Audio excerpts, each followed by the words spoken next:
Right, good day and welcome. We're looking at analytical geometry. We'll look at how to use midpoint to find coordinates, also find perimeter and area. Right?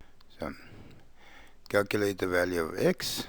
Say m is the midpoint of the line segment joining A and B. So there they gave me A and B and M.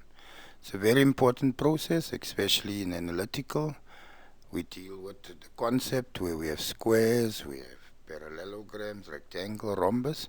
In all four of those shapes, the diagonals bisect. Right?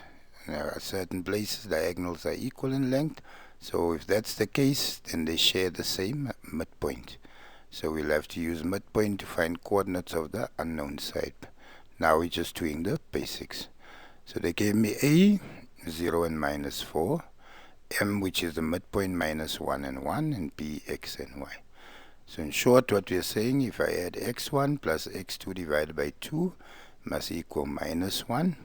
Say y1 plus y2 over 2 must equal 1. I'm going to use the coordinates of A and B. So B, the x, plus 0 divided by 2 equal minus 1. 2 times negative 1 would give me negative 2. Add 0, so x equal negative 2. Y minus 4 divided by 2 must equal 1. Y minus 4, 2 times 1 gives me 2. Take negative 4 over, 2 plus 4 would give me 6. So my coordinates of B in this case, minus 2 and 6. We also have, second problem, A is 4 and 2, M is 4 and 0, and B is x and y.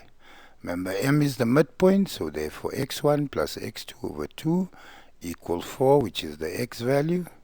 Y1 plus y2 over 2 equals 0, which is my y value of my midpoint.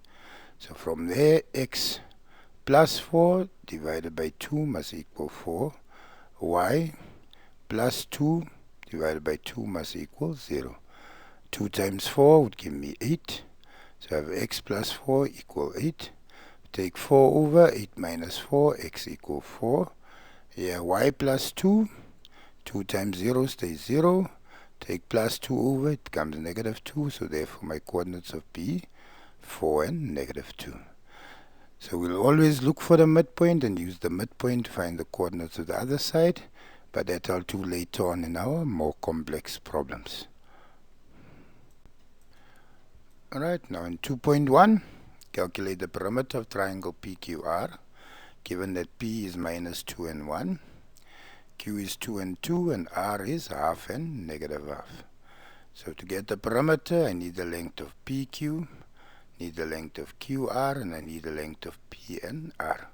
So I have to add all three sides. So first, if I work out PQ, square root x2 minus x1 squared plus y2 minus y1 squared. That's the distance formula. Right, so for PQ, there 2 minus minus 2 all squared, 2 minus 1 all squared. So that 2 plus 2 gives me 4, 4 squared is 16, 2 minus 1 is 1, 1 squared is 1, 1 plus 16 gives me square root 17.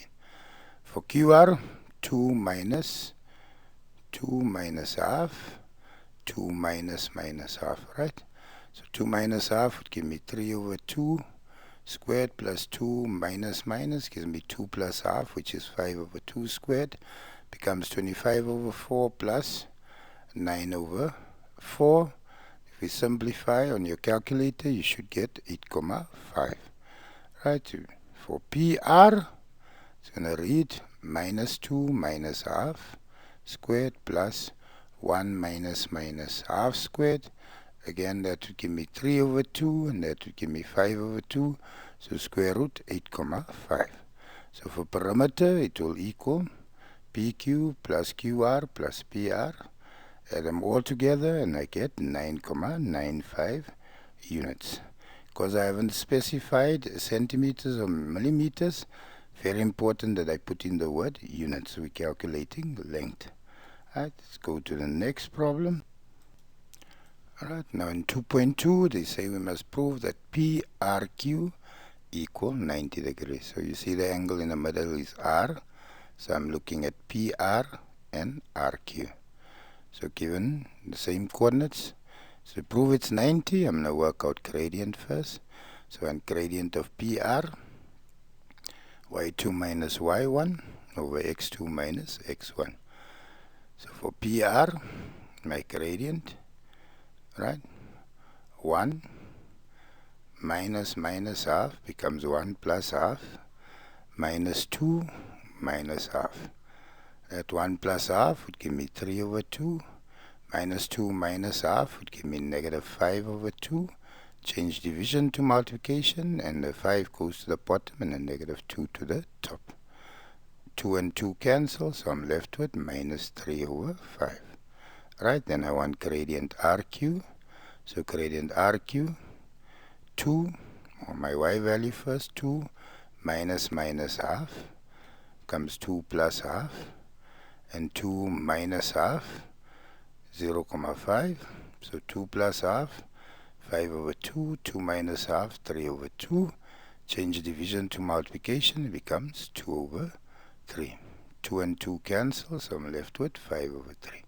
So if I multiply these two gradients and they equal minus 1, then PR is perpendicular to RQ, and therefore PRQ equals 90.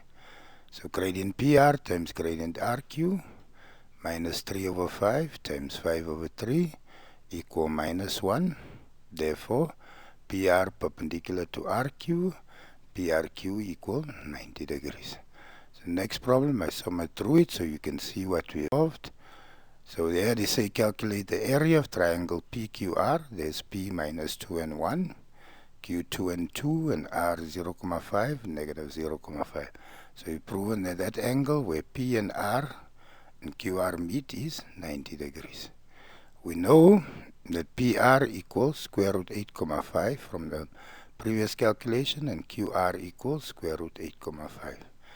For area of a triangle, it will always be, not always, but if we have a 90-degree angle, half times base times height. Right, we also have the area formula. Right, so half times base times height, so my base there, QR, and my height always meet at 90 degrees. So therefore, PR times QR. So half 0,5 times square root 8,5 times square root 8,5 gives me 4,3. And now my units must be squared for area. So hope you follow, hope you enjoy the lesson. Please like, share, and subscribe.